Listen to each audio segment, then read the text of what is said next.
Com a pandemia do novo coronavírus e o isolamento social, aumentou o tempo das pessoas na frente das telas de computador, de televisão, de videogame, de celular. Até que ponto isso é positivo ou negativo para as pessoas? Para falar sobre esse assunto, o Opinião Pernambuco convidou Igor Lemos, que é doutor em neuropsiquiatria e ciências do comportamento, e também Natália Beltrão, que é doutora em educação física e professora do Departamento de Educação Física da Universidade Federal Rural de Pernambuco. Lembrando que os programas Opinião Pernambuco também são exibidos nas rádios Universitária FM 99.9 e na rádio Paulo Freire AM 820 kHz. Bem, então vamos à nossa primeira pergunta. Antes mesmo da pandemia, se questionava muito o fato de as pessoas passarem muito tempo na frente de uma tela. E essa presença na tela, né, colocava esse suporte, essa ferramenta, como sendo uma grande vilã. Aí a primeira questão que a gente traz é a seguinte: ela, que era vilã, ela passa a ser considerada necessária, né? O que é que acontece? A gente está vivendo aí, repensando a importância dos pontos negativos das telas para as pessoas, sejam crianças, adolescentes ou adultos? Então, acho que a gente vive um momento bem peculiar, né? A gente tem todas as recomendações das sociedades de pediatria, a gente tem as recomendações das sociedades que tratam da atividade física, que olham para a criança de forma muito específica, mas a gente vive um momento que ninguém nunca pensou. Então, todo mundo precisa relativizar um pouco isso. A gente só não pode perder o prumo. Eu acho que esse é o limite. A gente entende que a gente precisa relativizar, mas a gente não pode deixar a rédea solta. A gente precisa tomar o controle da situação, ainda que seja uma situação completamente nova e fora do que a gente previa, né? Então, acho que a gente deve seguir por aí. Igor, não dá para ser tão radical assim, tratando como vilã ou mocinha, não é isso? Então, Valdir, na realidade, a gente nunca pensa no viés tecnológico como sendo negativo ou positivo. A gente foge bastante no campo da psicologia desse viés dicotômico. A gente pensa sempre que a tecnologia é neutra, na realidade, e a visão que nós temos dela é o que vai provocar danos ou ganhos para cada um. Porém, como a Natália mencionou muito bem, é um momento sui generis que a gente está vivenciando. De fato, nunca imaginaríamos que 2009 foi um ano tão castigado e tão difícil, seria um ano mais leve do que 2020. Está sendo um ano super complexo e certamente com tantas restrições que existem agora, especialmente para aqueles que respeitam as restrições, ficar em casa é um desafio muito grande, né? Então, as opções, especialmente para os menores, as crianças, mudam radicalmente. A Natália mencionou a Sociedade de Pediatria Norte-Americana, eles têm recomendações por faixa etária até 1 hora para a faixa etária X, até 2 para Y, até 3 para a faixa Z e aí vai por diante, né? Só que agora, o que é que os pais podem fazer em relação a limitações constantes, quando eles mesmos, né, as crianças e os pais não têm os mesmos usufrutos anteriores de tecnologia, de sair para um parque, né, com tranquilidade, de viajar, de poder brincar na piscina. Existem pessoas que estão, sim, tendo maiores, né, liberações agora, mas não é uma regra, não é todo mundo que pode fazer isso. E observando outra variável também, né, que dependendo da faixa econômica de cada pessoa, você pode ou não conseguir utilizar mais ou menos. Então tem locais que você não tem nem como ter acesso, outros têm muito acesso. É o momento em que o bom senso, a sensatez, a questão de fazer o que é necessário reduzindo danos deve ser colocado em pauta muito mais do que determinar regras de horários fixos, mas sem debater por que esse número existe, tá bom, Valdir? Professora Natália, qual o tempo recomendado para que as pessoas fiquem diante de uma tela? Isso considerando as diferentes faixas etárias, né? A infância, a adolescência e na fase adulta. Então, a gente tem posicionamentos diferentes, é importante dizer isso, né? A gente tem o posicionamento da sociedade canadense, da sociedade americana, a gente tem o posicionamento da nossa sociedade brasileira. Então, baseado nela, a gente está tratando, né, como bem disse Igor, de algo que era prévio à pandemia. Então, vamos considerar esses posicionamentos sem neuroses, né? Então, de acordo com a Sociedade Brasileira de Pediatria, os bebês, né, que vão até 2 anos, mais ou menos, essa classificação também é relativa, mas eles não devem ser expostos à tela. Então, é 0, tá? Os bebês não precisam disso. Depois, as crianças em idade pré-escolar, né, que vai até mais ou menos os 5 anos, seria mais ou menos de 1 hora ao dia, máximo, tá?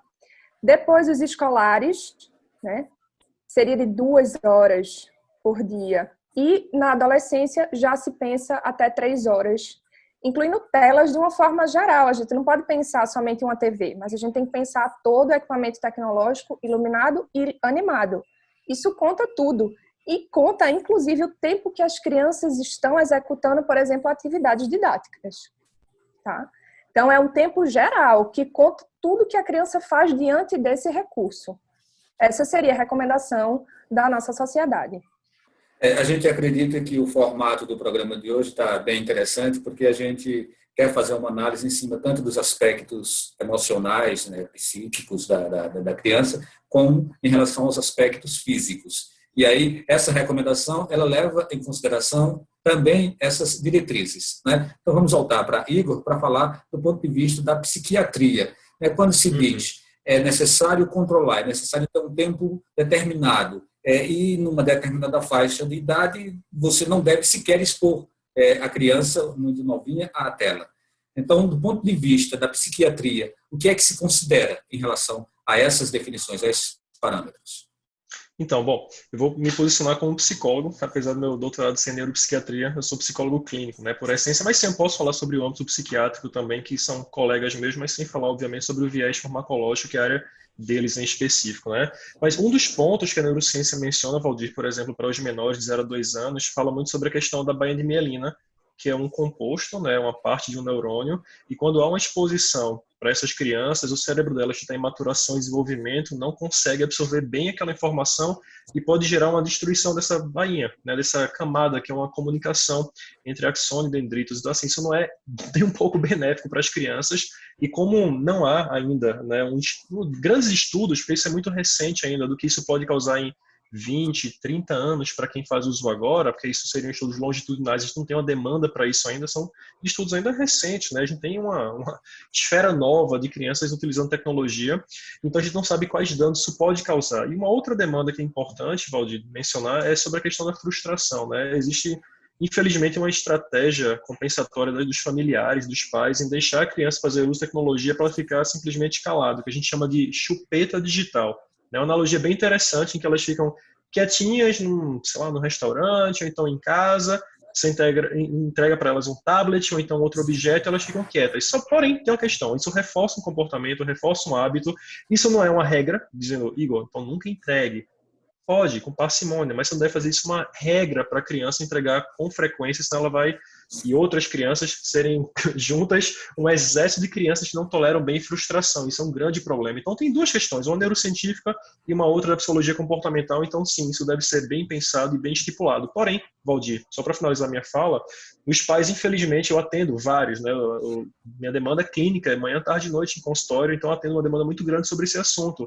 Não é fácil colocar isso em prática. Existem várias justificativas, pensamentos permissivos para não cumprir, é muito difícil, culpa a pandemia, e por mais que, né, a minha visão sobre o ser humano indica que nós sim temos responsabilidades, é muito danoso colocar sempre responsabilidades para fora também. Então, nem tudo é fora, nem tudo é nosso, mas um meio termo em relação a isso. Professora Natália, quais são os possíveis comprometimentos a nível motor do uso excessivo da tela, principalmente por crianças? Acho que, assim, a primeira coisa que a gente tem que pensar é quando a criança está de frente a uma tela, ela deixa de fazer coisas. Esse é o principal comprometimento. Uma criança, ela foi programada para brincar. Ela vem naturalmente programada para brincar. A gente, né, pais e adultos que circundam o universo da criança, é que começa a tolher a criança para ela não brincar. Então, esse hábito da tela não surge naturalmente. Ele surge a partir do adulto. Então, quando a criança está de frente a uma tela, ela deixa de se mover. E, com isso, ela perde uma infinidade de possibilidades. Além de deixar de se mover e perder, porque ela deixa de brincar, porque ela deixa de descobrir seu próprio corpo, porque ela deixa de adquirir habilidades motoras que são importantíssimas ao longo da vida, ela deixa de descobrir o seu universo ao redor, porque a brincadeira para ela é a descoberta da realidade. Ela acaba entrando no modus operandi que é de completa abdução. Ela está abduzida por aquela tela que está ali mostrando uma série de cores e movimentos que deixa ela aficionada. E ela passa a não perceber mais o próprio comportamento. Então, ela pode apresentar comportamentos, por exemplo, de comer mais, porque ela não percebe, ela perde a sensação de sociedade. E aí tem uma série de questões que estão ligadas à falta de movimento, né? Não praticar o movimento, e a adoção de novos comportamentos a partir dessa falta de movimento. A criança, em diferentes níveis, né? Quando o bebê, por exemplo, ele passa aí. Até os 2 anos, ele adquire muitos movimentos. E ele só consegue fazer isso quando ele está livre para se mover. Diante de uma tela, ele não está fazendo isso. Ele está completamente imobilizado. Depois, a partir dos 2 anos, a gente tem uma fase aí pré-escolar que a criança começa a adquirir habilidades motoras fundamentais. E como o próprio nome diz, elas são fundamentais para mais na frente ela conseguir participar de um jogo, entrar num esporte, mover-se livremente. Então, são habilidades simples, como correr, saltar, pular corda, plantar a bananeira, falando em simples termos. Todas essas habilidades, que hoje são muito menos frequentes de se encontrar em uma criança, são habilidades que deveriam ser desenvolvidas nessa faixa etária. E lá na frente, quando ela for participar de um jogo, entrar no esporte e participar desse movimento junto com outras crianças e principalmente com o uso de regras, ela precisa ter muito bem estabelecido o correr, o saltar, o pular. Então, o pular corda. Então, todas essas habilidades possibilitam a ela mais na frente se socializar, entrar numa dinâmica social que exige dela se mover. E aí, principalmente, ela tem que estar feliz fazendo isso. Ela tem que saber fazer isso e saber que sabe fazer, ela percebe que sabe fazer bem, e isso possibilita ela estar na sociedade e agir ativamente dentro dessa dinâmica do movimento. Então, ela deixa de adquirir essas habilidades, né, que devem ser treinadas. E treinar não quer necessariamente dizer que eu vou ter um sistema de treinamento. Não, brincar já é por si só uma oportunidade dela desenvolver tudo isso. Então, são habilidades que ela precisa desenvolver e que, diante de uma tela, ela nunca vai fazer isso. Ok, a gente está chegando ao final desse primeiro bloco, passa tão rápido, né? E a gente dá uma paradinha para retornar daqui a pouquinho, continuando falando sobre tela, né? Tempo de tela para crianças, adolescentes, adultos e idosos. Então, a gente precisa chegar até na fase idosa. Então, espero que o próximo bloco dê para a gente dar conta de tudo isso. Até já.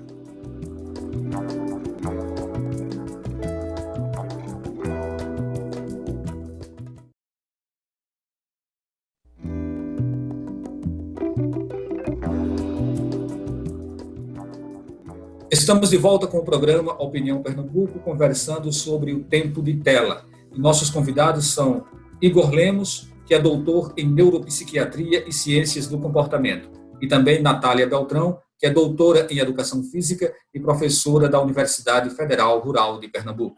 Igor, a gente sabe que há uma certa compulsão pelo uso das telas, e as pessoas se viciam mesmo. Às vezes elas começam sem nem perceber que estão se tornando viciadas, e é tão viciante, é tão aliciante, né, que as pessoas acabam sendo tomadas por isso. Quais são os reflexos negativos dessa compulsão e como as pessoas podem fazer para se livrar desse problema?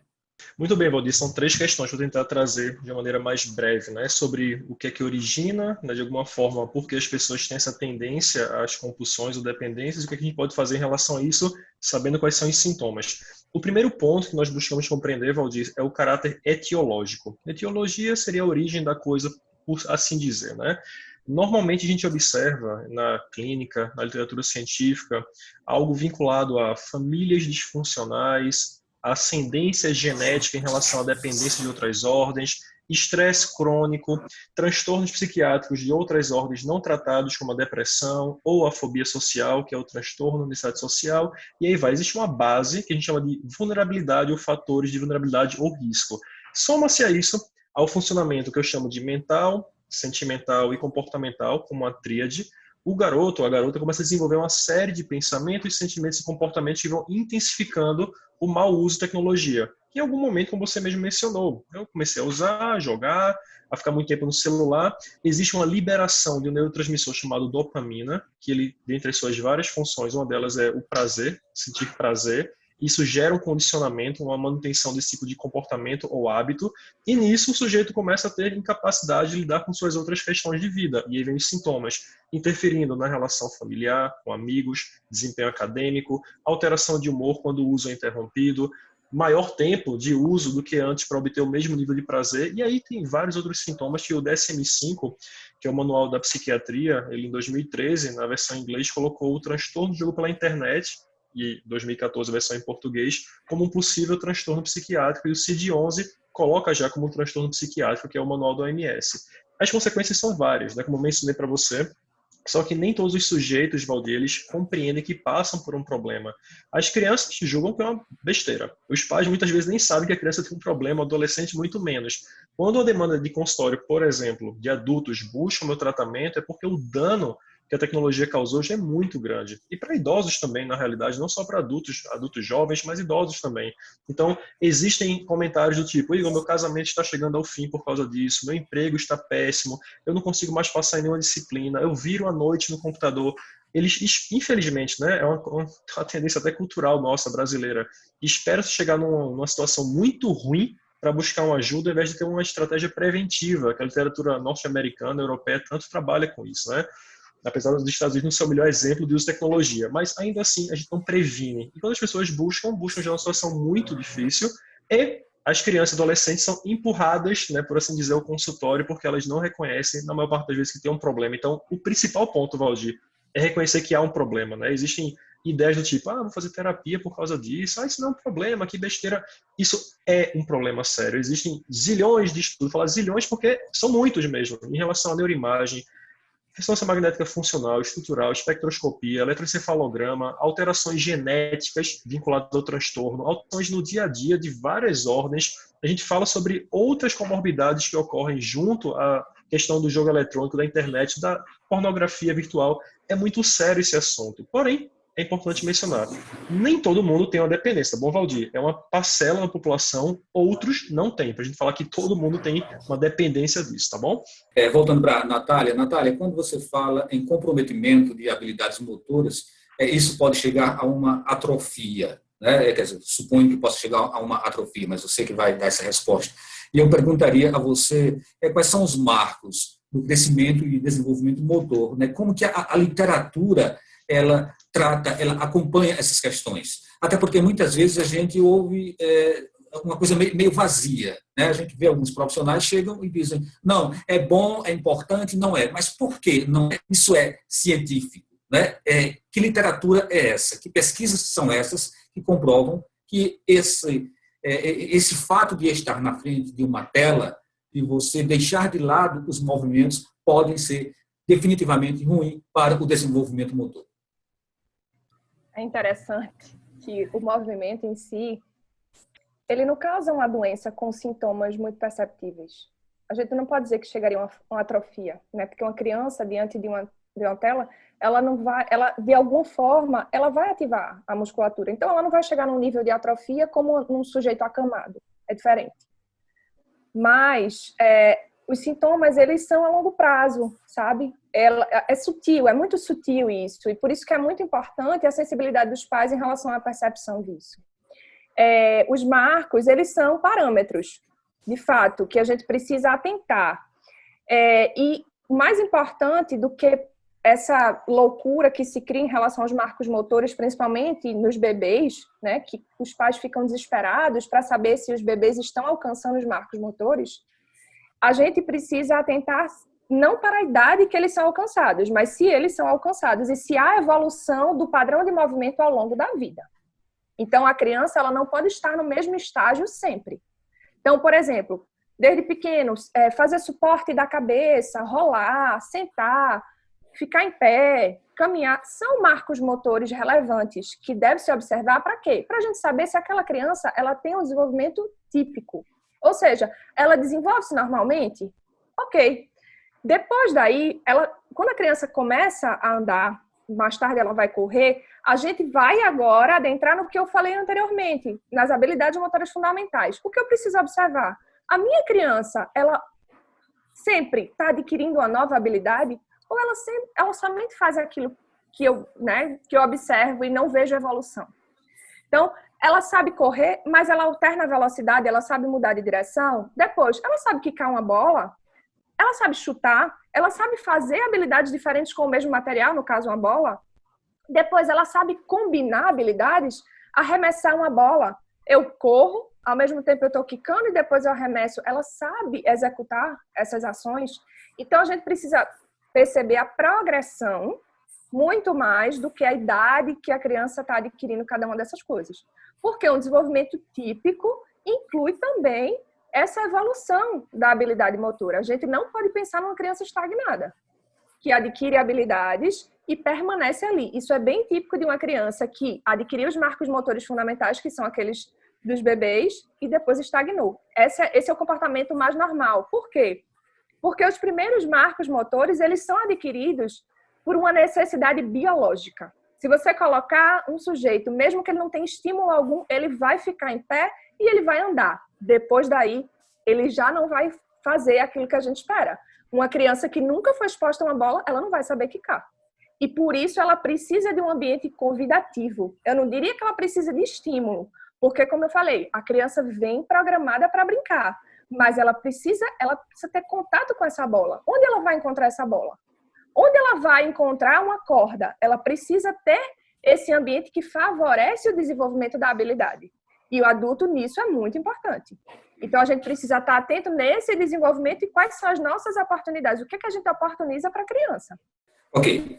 Igor, chega um momento em que as pessoas percebem que ela é um mundo virtual e não necessariamente um mundo real que elas possam supor estarem inseridas.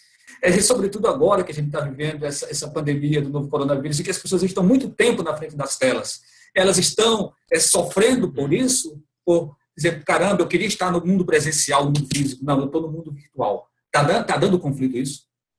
Sim, nenhuma dúvida em relação a isso, na verdade, né? Tanto que, se a gente for acompanhar, por exemplo, pessoas que são ditas vlogueiras ou blogueiras famosas, como a Gabriela Pugliese, que acredito eu que na faixa de abril, aproximadamente, ela se expôs, né, colocando uma festa de que ela estava com os amigos e tudo mais, e há uma cultura, né, eu não vou dizer se a palavra é feliz ou infeliz, mas há uma cultura atualmente de cancelamento na internet, né, das pessoas colocarem a mão no trombone, né, a boca no trombone e falar que uma pessoa está certa e errada, quando eu acho que, bom, existem erros, mas todo mundo, quando aponta para o outro, esquece de apontar para si seus próprios defeitos. Mas sim, as redes sociais, elas interferem e muito nesse tipo de visão, né, sobre o que é a realidade em si. Tanto que a televisão ela vem perdendo cada vez mais espaço, né, para as mídias sociais, o Instagram, o Facebook tem sua queda, o WhatsApp está crescendo, o TikTok, e aí vai. Existem várias redes, na verdade, né?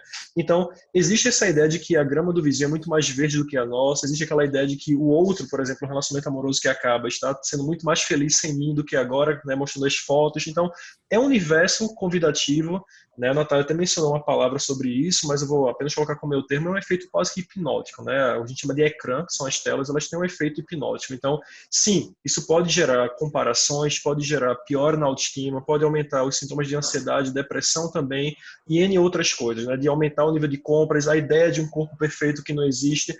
Existem muitas demandas por trás disso, na realidade. Então, é perigoso, sim. Agora, chegar ao ponto, Valdir, em que a pessoa tenha quase que uma descaracterização de quem ela é, para se basear numa outra pessoa, eu diria que são casos mais restritos, né? Mais raros esse tipo de fenômeno. O que me preocupa mais é o tipo de mídia influenciadora que nós temos atualmente com youtubers que não tem um crivo, não tem um tipo de script educador, mas sim coisas que eles falam livremente e é absorvido sem os pais saberem, a criança não processa bem aquela informação e depois reproduz, a gente não sabe muito bem de onde partiu, né?